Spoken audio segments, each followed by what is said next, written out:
Welcome to Casual Watch Talk, the podcast from the Casual Watch Reviewer YouTube channel. Join us as we talk everything watches, from watch collecting, the latest horology news and interviews. If you're not already subscribed, subscribe on your favourite podcast app. Let's dive into the show. Hi everyone, welcome back to episode 36 of Casual Watch Talk. You're joined by Sam from the Casual Watch Review channel and Kris from Everyday Mastery on Instagram. I'm bringing back the retro intro, Kris. Nice. Good evening, Sam. 30-something, 36. We are getting up there. I know, and that was a really interesting one we did with Rick last week on Scottish Watches. I mean, I won't take offence to this, but it seemed to be the most listened to in the shortest amount of time. Right. Celebrity status, as I think. I think I got the celebrity bumper there. And it was worth it. What time in the morning do we have to get up for that? We did it at, I had to get up at 5 just to get set up and everything. I think, we either started at 5:30 or 6, but it was... I think it was 6, yeah. I was one cup of coffee and had not spoken to anyone, definitely when we started recording.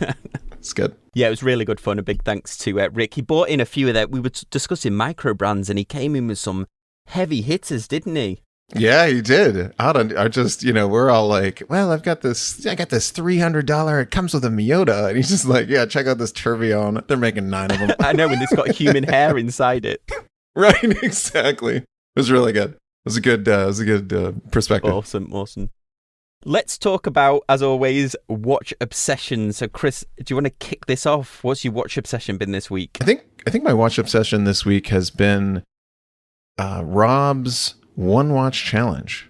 So, Random Rob over on YouTube, he was talking about an interaction that he had with someone who had I think a Submariner or an Explorer. And basically, it was his only watch, and he knew that it was something he had to save for. He was in the Army. Of course, I'm not going to tell the whole story, but the story's on YouTube. Rob tells it. And basically, he has this one watch, and he's settled, and it does everything with him, and it does what he needs it to do, and sort of made me look at, and you and I had been talking about this previously, sort of about the difference between a connoisseur and a collector, and a watch appreciator versus someone who has to fill out a collection or fill out a watch box, something like that. There's nothing wrong with either of them. You can, there are certain things that I enjoy collecting. There's certain things that we've talked about in the past. You know a lot about, but if you start collecting, it'll get out of control real fast. Absolutely. Swatch. So, yeah. So, taking that in mind, I took a look at the watch box, and I even went so far as to say, what am I collecting? And then what am I wearing every day? What is my favorite watch that represents who I am, what I do, go everywhere, do everything, that I just need to not be afraid, or that I'm not afraid. And that was one of the other things we had talked about, Sam, with your Tudor. Yeah. Not being afraid to get scratched and dented and etc. So, I've decided to pop on the Bell & Ross GMT, the V293 GMT. And V2, I'm sorry, is it 93 or 94? Good job, Kris. Your favorite watch. This is your favorite watch that you know. I know, right? About. This is it. This is right. Yeah, exactly. It's only because I was looking at like 1,000 model numbers a second ago. I had it right, so you don't have to edit it. So it was the V293 GMT, and it's my usual everyday watch. It has been in the past. I actually put it back on the bracelet. Gonna wear it for a month. So that's the challenge. And it was interesting on the Facebook group as well, because when we posted the challenge, seems a couple of other people are up for the challenge. Now, I've also agreed to do this challenge, but I can't agree to keep it on the same watch strap, I have to say, because I think I am a serial watch strap changer. That was the first thing my wife asked me. She said, what's this one watch challenge? And I was like, it's a silly thing. Don't worry about it. You know, like I'm just like embarrassed about it. Right. And she's like, oh, okay. So you're just going to wear the one watch. She's like, okay. And then it was funny because she was just like, yeah, that seems easy to me. And I'm like, I know it's easy for you. She's like, well, I have like 2 watches. I'm like, I know. But for some of us who have this obsession, can't necessarily decide, it's a lot harder. So then she said, well, can you change straps? Do you have to keep it on? And I said, no. And then I was like, no, you can put it on. I can put it on whatever strap I want. And then she's like, oh, that's like cheating because it's like getting another one. So even she knows. So she's with you, Sam. Put it on whatever strap you want. I think this will make a really interesting YouTube video, you know. I think if we lay some kind of rules around it, I don't know if Random Rob had any rules about it, but I think for such watch obsessives like we are, I mean, for example, you could have a one watch, I'm just wearing this watch for a month, but then what if you buy a new watch? Are you going to not wear that one, or are we talking consistently? Yeah, I think so. I think it's a month, and I think it's good to just sort of have that question or answered to yourself to say, am I being too obsessive about this? Am I a collector? Am I a connoisseur? Can I just get away with my favorite watch? Am I afraid to? And you'll know. I mean, within a week, you know, I'm sure there's going to be a fresh ding. Like I'm looking at the back of my bracelet, and I'm like already angry about it. But it made me think about the people that are in the industry and that are, you know, YouTubers and blog writers, etc., and even watchmakers. And it made me think about those folks that are in the sphere of watches, and yet just wear their one piece. So my example on the Facebook group was Roger Smith, who just wears a Rolex Explorer. Yeah. And if you don't know, Roger Smith, watchmaker apprentice of George Daniels, who made the Daniels Escapement, which is now in every Omega. And so he makes marvelous one-off pieces that are worth hundreds of thousands of dollars. He's a celebrated watchmaker. He teaches it. He's really not only teaching it, but he's continuing the tradition of moving the engineering forward. So he's designing new types of movements, new types of escapements. Fascinating. And he's around watches. He's around the industry all the time. Rolex Explorer every day. Yeah, it's amazing that there's many iconic watches like that. You think of like Karl Lagerfeld, the designer, had the AP, the black AP. Steve Jobs with his Seiko. And there's many examples, isn't there? I mean, they're not traditional watch collectors, as you mentioned, but it's certainly an interesting concept, isn't it? And this is something that I thought about when I went through the inevitable stage. I think when you start collecting watches is like quantity, and then I come to realize can I ever be happy this way? Right. But whereas the one watch collection, I think, allows you to really not only allows you to focus on one watch, but also determine whether you really like it for the reasons that you originally bought it, maybe fall back in love with it, or maybe really enhance what you thought. Yeah, and also allow yourself, like, release yourself of the I need to search for the next thing. Yes. You know, to give yourself a break on the I have to find the most amazing thing.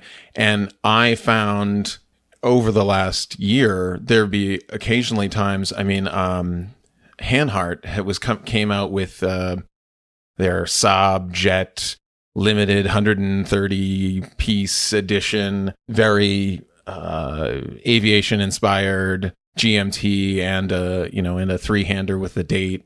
And I was like, oh, this is really cool. Could this be the one? And now that I think back on it, I was like, oh, it's just basically just trying to find a replacement for something I already had. It's weird how that happens, isn't it? I think I've done that before, where I think I did it with the Speedmaster a lot, where I was always looking for the next watch that had similar features to that one when I was looking at chronograph watches. Right. I totally agree with you there. I am definitely up for this challenge. What we thinking? The start of October, or? Well, I'm in it now. Oh. So I mean, I guess you can start whenever. But I started September 2nd. So I had, technically the first, but I'll say the second. So, and so, yeah, then just go 30 days. It doesn't necessarily, like, it doesn't have to be a September thing. There's going to be situations you're going to get yourself into where it's going to be raining, weather, cold, warm, hot outside, mowing the lawn, doing yard work, washing up, doing dishes, etc. I'm not saying you can't take it off, but at the same time, allow that to happen. Allow life to happen. We're using the hashtag One Watch Challenge over on Instagram. Well, I've just thought as well, it's like October doesn't half sound like Watchtober. Right. Maybe we should do. I would love to do this into a Watchtober. video. Maybe we can roll it into a watch me at the end, and the people that are interested in also doing this, we could have a Zoom call at the end and talk about our experiences. So I could make a YouTube video based on the premise and things that we've talked about here. But very interesting. Well, shall I kick it off with my watch obsession now that we've just talked about? I have been obsessed with the new Christopher Ward super compressor watch. I think this is the most exciting dive watch that was released this last week, and I mean including the Rolexes. Some other dive watches that just happened to show up. A few little, one or two. Yeah. This thing is nothing short of spectacular. I'm going to say this is one of the best dive watches that's been released this year, and I don't say that lightly. I think what Christopher Ward has done here is absolutely spectacular. Now, I'm not sure semantics-wise, but what they're saying is that they've created the first super compressor watch. Honestly, the first super compressor watch that has the super compressor functionality, would you say? Or because isn't it? It's basically a super, like, that term.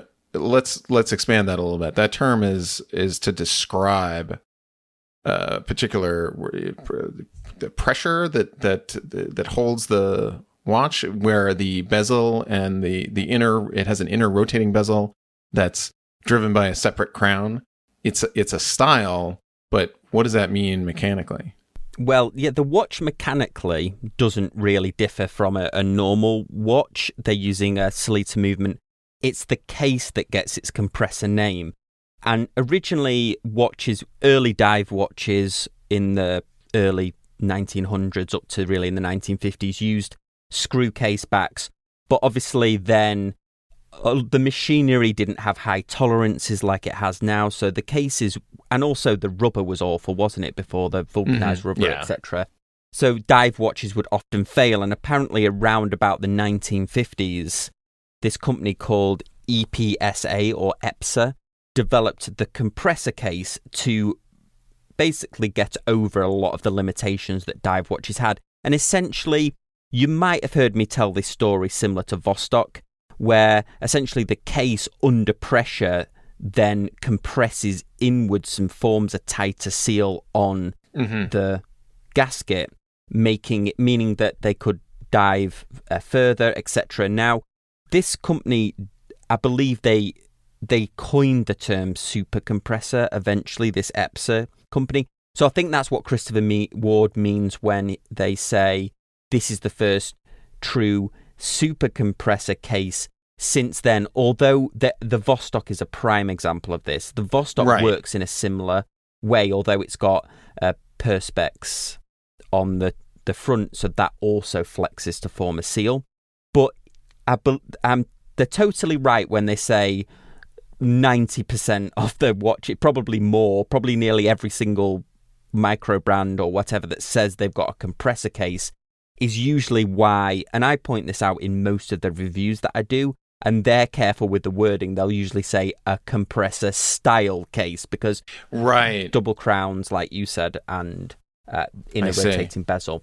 So this case actually compresses. So it's a compressor. Yeah. Couple of really interesting things as well that they've done is there was no original plans that they could find for this because this EPSA company's long gone. There was no blueprints for how to make this compressor case in a similar way that they did. So they bought a EPSA watch, which they're quite sought after now. They can go, one in decent condition can go for over $10,000, it says on Watch Pro. Watch Pro did an awesome interview with Christopher Ward on this watch. Not actually Christopher Ward, he's left the business now. Mm-hmm. But the company, yes. And they reverse engineered it, and apparently all of their cases are made by one of the world's best case manufacturers, which is in China. So they reverse engineered the case. They went through several iterations until they got it to actually function. A couple of cool things about it is this case, of course, they say is the first true super compressor since for 50 years.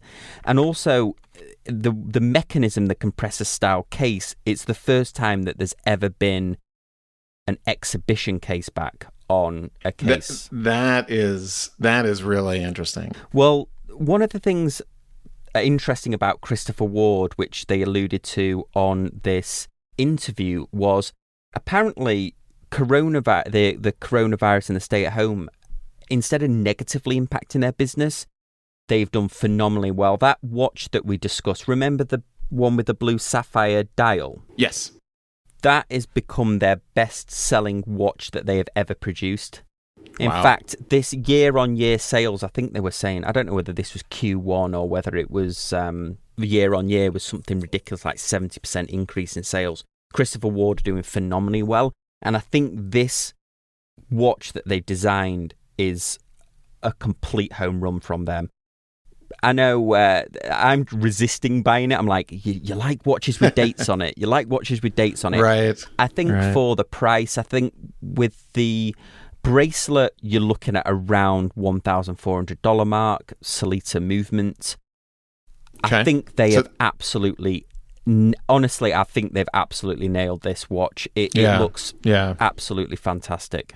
It feels, and we discussed this a little bit last time, it feels like Christopher Ward is out of microbrand territory, and that they are a brand, and they're here to stay, and they're doing things that everybody wants and celebrate that. I'm seeing them more often, and certainly the blue sapphire that you mentioned, and then this one has been all over the social media. And they've been doing a TV campaign on this as well. They did a first televised British television, I believe, a first TV commercial on the blue sapphire one. Apparently, they said that this was one of the key reasons why they did so well. Yeah, I feel like if you're doing a $2 million ad buy on television, that maybe that's not the case, but if you're running advertising on television, I feel like you're no longer a micro brand. You're now a brand. Absolutely. You're now a big brand. One of the very interesting things as well in the interview, and this was, again, an interview on Watch Pro. Watch Pro, by the way, is where I get the majority of these stories from.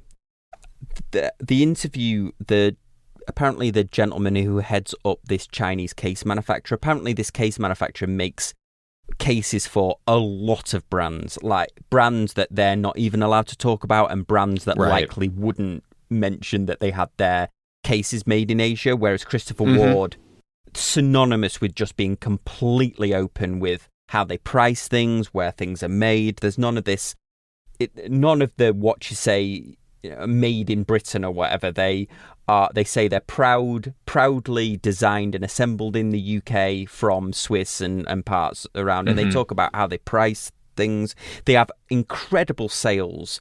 They have not only incredible sales, but they have that annual, for us it's $125 off. For the UK it's probably $100 off a watch. Right. Really open. But apparently this case maker, who is extremely famous, who heads up this Chinese case manufacturer, apparently is the best in the world. Even at Baselworld, he wears a Christopher Ward watch. He wears one of the original Motorsports, because that Motorsport case, which they then used for the Vintage Diver, this gentleman believes that it's the best watch case that he's ever made in his entire history of making cases. That's cool. And these are Swiss made on the dial. So knowing that, I believe it's 60%. Or more. Probably I think it's 60. Yeah, so 60, that means that 60% of the watch had to be sourced from Switzerland. So, obviously the movement and hands maybe, and dial maybe, and, with various parts, obviously, so Asian case manufacturer. But as you said, their level of quality, I mean, it's really, and I think just from a marketing price standpoint, they couldn't have priced. I mean, this is just, it's perfect.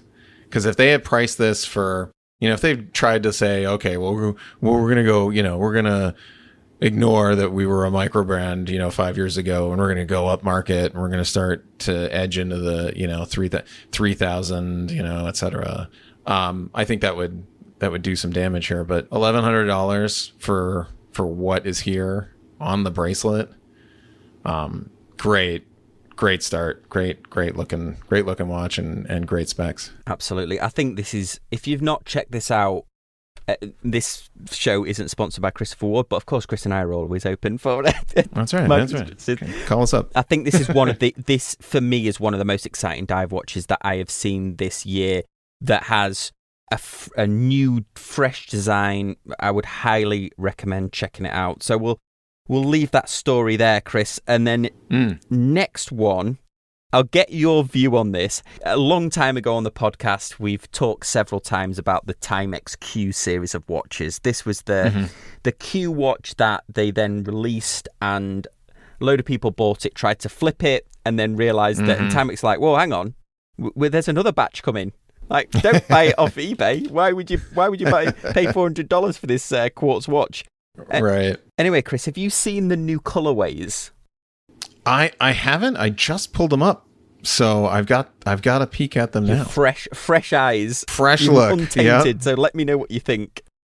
So all right. So they already have. I'm sure they already have nicknames, but I see the black and green, the blue and orange, and then the blue and red. Is this right, with the white dial, or are there newer ones? They're newer ones that have just been released. This is the quartz ones. I think you're looking at the last batch of mechanical ones. So another story on Watch Pro, where I get a lot of these great stories. They've changed the case. So gold, yellow, rose gold, and then like a black and red. So interesting. So blue half, so 12-hour bezels, and they always had that. So, and then half. It's interesting that they did the half colors there. So blue and like the root beer, and then silver, like the Coke, if you will. These are nicknames, but everybody knows. And the gold one. I don't know what you think. I don't know if I picked one, I might go for the gold, but then I don't know whether it might be a little bit over the top. Yeah, I mean, it's just more now. So now, I mean, now they've got like what, six total, 7 if you count the original, 7 total colorways. I would do the black and red on silver. I would be lame. Yeah, I'd be interested to see what the rose gold one looks like. I saw a rose gold AP Royal Oak once, and I reviewed it on the channel. It looked the business, but then I don't know whether I could pull it off as my full-time watch in rose gold, although I do like the look for sure. Yeah. Well, I've got a few more stories, but I think we might as well pause for a very quick ad break. Hey, it's Kris from the Casual Watch Talk podcast. As our longtime listeners know, we often talk about cars here on the pod, and that's no coincidence. Like a lot of mechanical watch lovers, we're both into cars and racing. A couple years ago, I curated a collection of automotive-inspired straps and started the Campionato Club. Campionato Club watch straps celebrate the rich history of automotive liveries with their inspired colors. Available in a single-pass NATO, 2-piece, and our new super comfy elastic NATO. Check out Campionato Club on the web. That's championship in Italian, CAMPIONATO.club. Hey everyone, welcome back to Casual Watch Talk. We've got a couple more stories here. So Kris, this is hot off the press now, and I'll have to explain that I've only just read this story. The photo alone looks absolutely incredible, but apparently, I don't know if you've heard of this, but Grand Seiko have been working on a secret project to make a tourbillon movement. Oh, wow. I have not heard. Yeah, it looks absolutely incredible. The movement on it, it's just a gorgeous looking thing. It doesn't use the spring drive technology, but apparently they've been working on this for quite some time. There also isn't a lot of news about what kind of watch it's going to go in either. It just seems like at the moment it's in this concept stage. It's called like the T0 or Tau or something, but I think it's T0, but this thing looks absolutely spectacular. I just pulled up a picture. It says constant force. So I feel like and I'm looking, absolutely, there's so many gears and things going on. I just, with the picture, I'm looking at least 15 joules. Oh, there it says 43 joules. A 43 joule movement. They have synthetic rubies on everything. And you can see the tourbillon cage at the bottom with the escapement and the planetary gear set. Now, what's fascinating just from an engineering spec, the top left has a reduction gear set with a series of planetary gears, 3 inside this kind of double geared. Wow, there's a lot going on there, and then it looks like an extra big barrel. So this must have. We're just seeing the front of it. This must have some sort of heavy power reserve, I would say, or some part of that.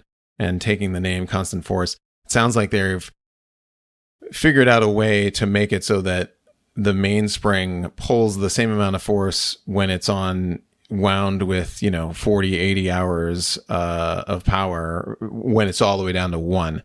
And for those of you who don't know, one of the hard things to do with watches with your mainspring is a fully wound mainspring is going to make the watch run a little bit faster than when it's fully wound down, and it can change. That friction can change over time, whether it's wound up or wound down.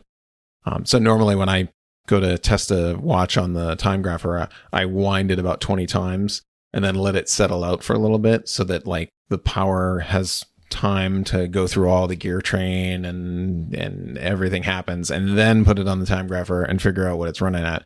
So just from that alone, very super fascinating, very cool looking. It's going to be fascinating to follow this as well. And any predictions, Kris, for cost? What do you think? $2.6 million. No, it's gorgeous. It looks like it also has a power reserve indicator on the bottom that's sort of built in, like a gold. I mean, who knows if this is in? A couple of weeks ago, I was talking about my the 3D printed tourbillons, and the top comment was like, that's $100,000.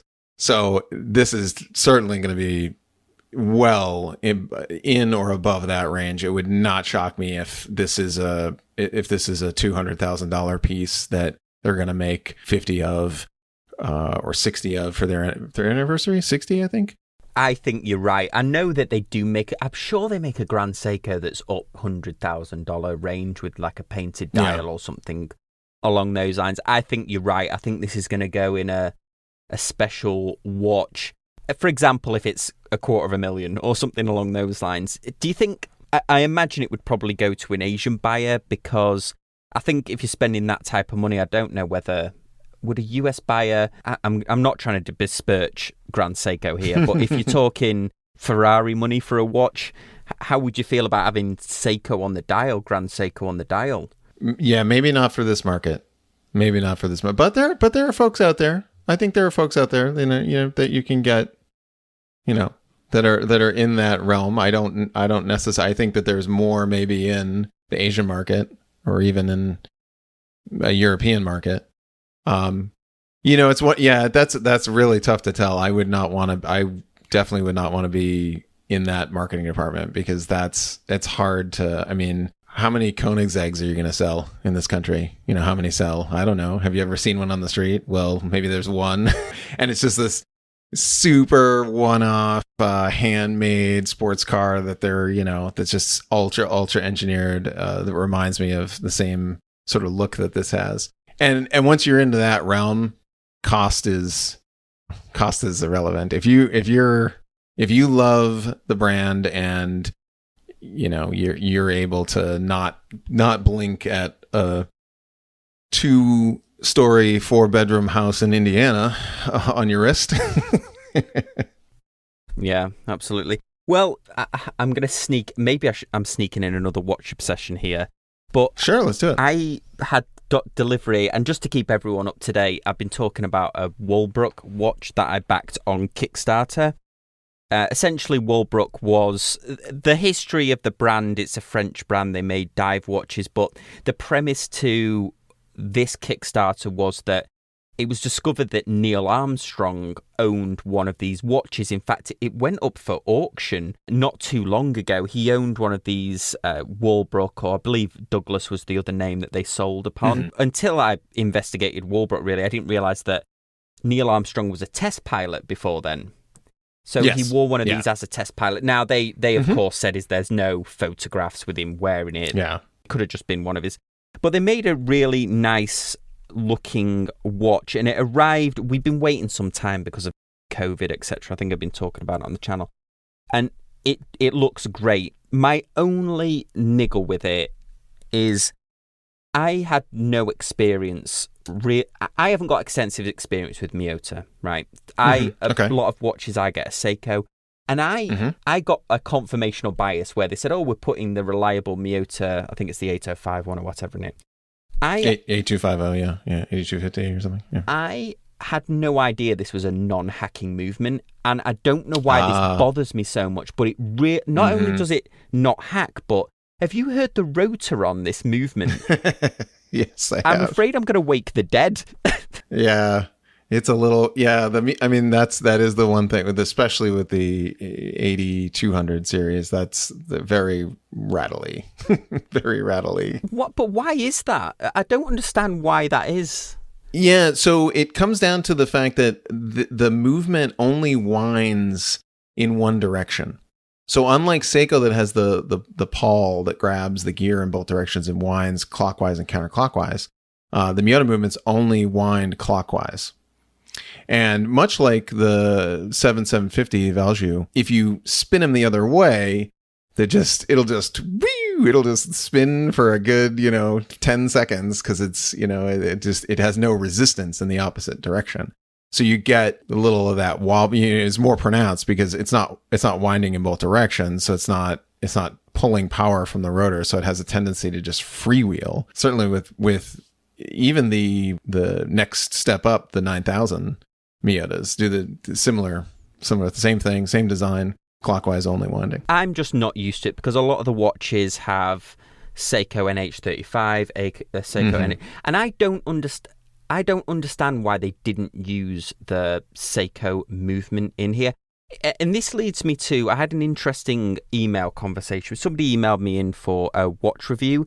I won't say the company. It's a very, very well-known watch brand. Like not a micro brand, a decades old watch company. And they asked me whether I would review this watch, and it looked the business. This watch looked the business.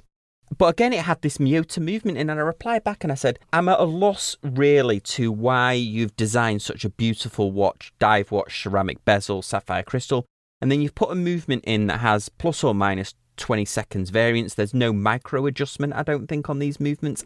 You'll have to explain how that works because I don't understand it. It's non-hacking and it has this extremely noisy rotor. I actually said to him, I said, customers will probably return this watch to you thinking that there's something mechanically wrong, because that's the number one comment on this Kickstarter is my watch broken? Oh, really? Because they're hearing that rotor spin.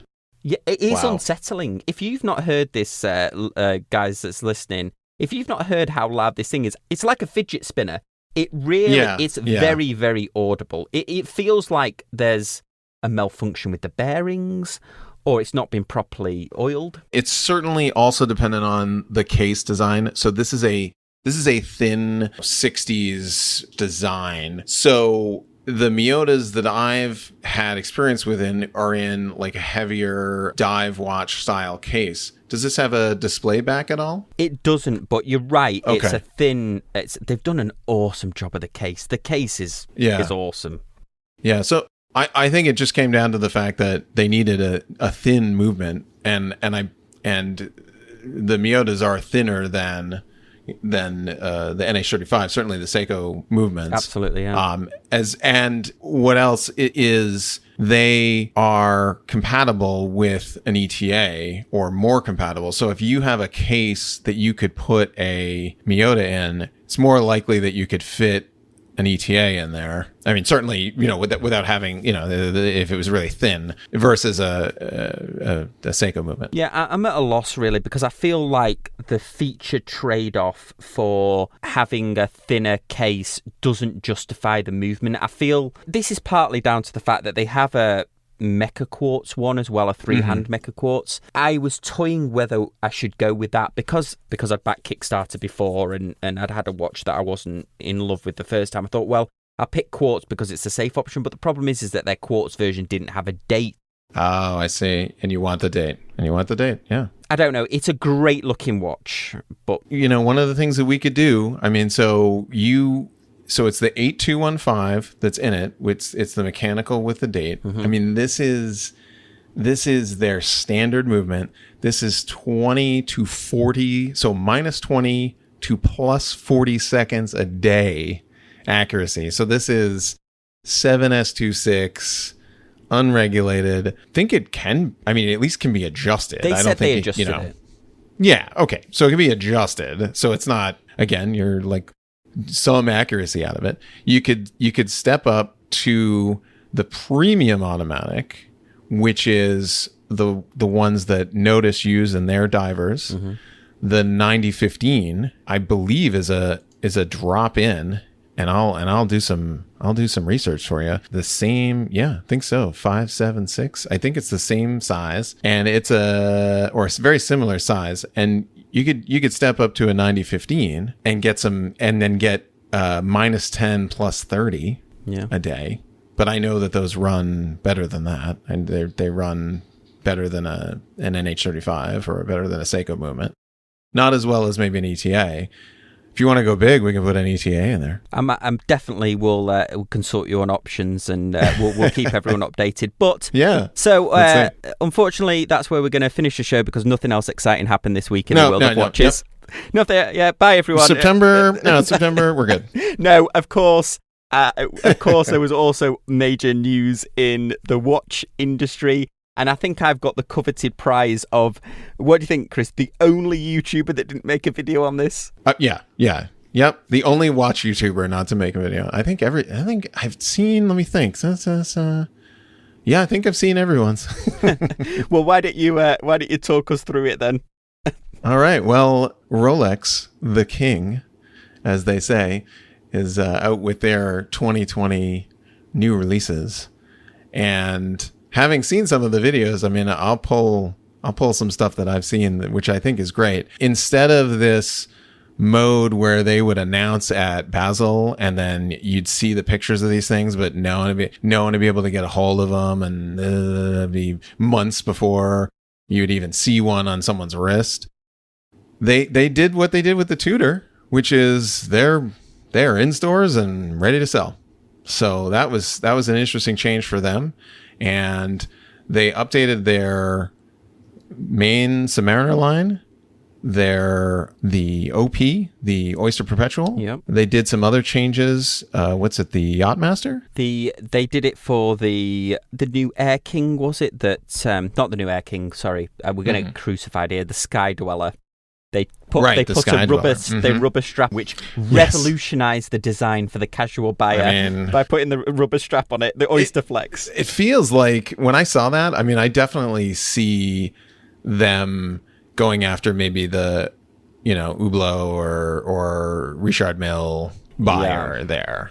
That's, that wants that flashy gold Rolex, but on a very expensive rubber strap. And I joke about the Sky Dweller, but functionally it's fantastic because the bezel works. It looks like it's just a fluted bezel that doesn't move, but the bezel has a function to it, which the Yachtmaster, I think the original Yachtmaster, the bezel had a function. But I'm with you. I liked the Oyster Perpetual, the colours. I certainly like those. Now, I know these watches said they would be available to purchase, but Stephen, good friend to the show, he was actually going to go down to his AD and he phoned the AD a couple of times, and apparently they were quite rude to him about it. So they're not immediately available. But yeah, Submariner's got an extra inch on the case, didn't they? But also the lugs are slightly tighter. And I don't know whether this got cleared up, but I remember Bark and Jack saying whether, or was one of them that said that it was unclear about the lug width, whether it was going to be 20 still, or whether they were going to go to something awful like 21 mil. From what I heard, I didn't think it was changing, but that they reshaped the lugs, and going back to the one watch challenge for a second, if they made one of these in blue, which Bark and Jack, Adrian said that was maybe possible. If they did one of these in blue dial on stainless steel, which other folks have now said that that's never going to happen. Well, because they had the Smurf, didn't they, in white gold? Right, in white gold. It's going to be reserved for white gold. If they were to do that, that would have hurt me, because I would have been like, wait a minute, is this the one? Could I go get this? Kind of thing. I almost didn't want to see it, and now that they've come out and we're not going to see it, fine. The closest you get is the blueberry bezel, but that's white gold as well. I've seen a couple of the Kermits in person. It's not a design that I love. Like you say, I think if you're going to go with the brightly coloured bezel, then you've got to go all in, like the Hulk, where it's green on green. I've seen one of the Smurfs in real life, and they're gorgeous. I still think, for me, if you held a gun to my head or gave me the money and said you have to buy a current lineup of the Rolex now, mine would probably be the 41 mil date just with the smooth bezel and that stunning grey dial that it has. With maybe on a Jubilee. Yes. And the blue in that is nice too. Yes, they've got a gorgeous blue dial. What do you think of the vibrance of the colours of the Oyster Perpetual? Because they're not metallic, they are... Right, flat coloured. Do you think this is because they recently sued that other watch company, probably out of existence, that was putting these highly coloured aftermarket dials on Rolexes? Well, maybe it gave them pause. Their legal department's going to go, you do anything with the king, and you're going to get the legal department on you. But it may have, who knows, may have sort of said, if the popularity of these colors and these unique colorways, maybe there's something here. It's certainly something to think about. I found it surprising, the bright, the level of color and how bright they were. And I think Jenny Ellie on her channel had the best comment. She joked that she thought it was the new Doxa release. That's how bright these colors are. And not taking anything away, I think they're great. Totally agree with you. They are Doxa colors because there's that sort of teal color, that sort of sky blue tealy color. You've got the very vibrant green, which I know Doxa don't do a green, but it does look like a Doxa. But of course, they've got the yellow dial as well. Yeah, the yellow is, I don't know if that's your everyday, is the yellow with the yellow OP. Yeah, you wonder who that's aimed at, but I'm sure there's a country around the world that, or certain wearer that would just pull that off. Whoever buys that yellow dial watch they're going to have a whole look to complete it, and I'm sure it's going to look awesome. Yeah, or navy blue strap and just represent Sweden. So they didn't touch anything else, did they? Really, I know people were predicting the Explorer. One of the Explorers might get ceramic bezel. There might be a polar white Explorer 1. Yeah, and there was also some confusion whether it was going to be like a continual over days. But I believe this is it. I believe this is what they've announced and what they're doing. So. It isn't. We're not going to see anything besides this. Also, drinking game. Every time someone tries to rename the Kermit, so you just take a shot every time. Oh, who had a go at it the other day? The Cermit or something. I wonder if that was And the Federico. Cermit. That's I've heard that. Federico, I heard Kermit. that. Yeah, it can't be. And then I mentioned somebody on the Urban Gentry put the Green Lantern and proceeded to get absolutely crucified by the members. Exactly. Yeah, the new Kermit. Yeah, the new Kermit. Yeah, Neo Kermit. Yeah, exactly. Just we will hear a bunch of those, I'm sure. Yeah, absolutely. And of course, let us know over on the Facebook group as well what you think of that and any other suggestions. We've had quite an influx of new members, so thank you everyone who's listened to the podcast and then joined the Facebook group. Yeah, appreciate it. Very happy to have you. Okay, guys. Well, thank you so much for listening. As always, we really appreciate it. And Kris and I will be back on next week's episode of Casual Watch Talk. Thanks, guys. Bye.